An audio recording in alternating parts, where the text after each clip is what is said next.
Kag sa numero 1 sa mga balita, subong nga adlaw.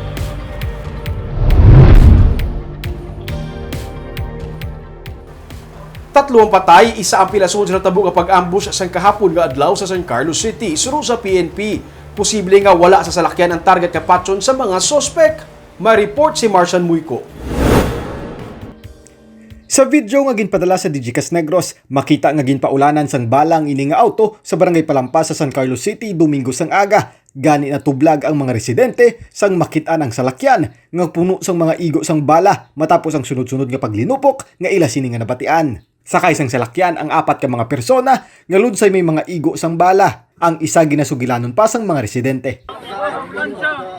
Tagadiin mo isa, kitawag, tagadiin mo. Nag-aasa ko mo, boss.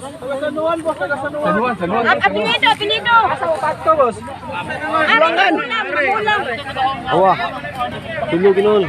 Dead on the spot ang duha kasakay nga Sanday Russell Bukaw kag Andre Fajardo. Sa ospital naman napatay ang isa pa kasakay nga si Rudy de la Fuente.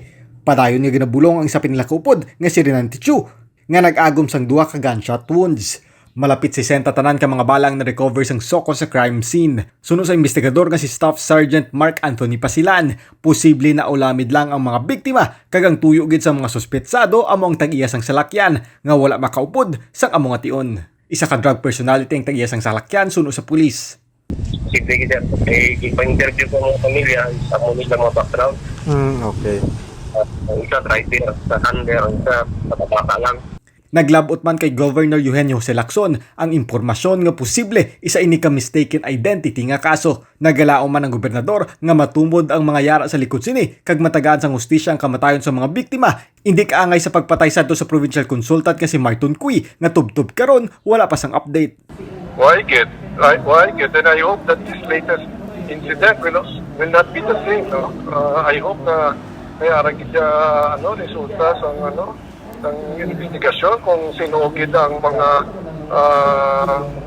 perpetrators sa mga heinous crimes. Nagapatayon patubtub karon ang investigasyon sang PNP. Marcian Muyko para sa Digikas Negros.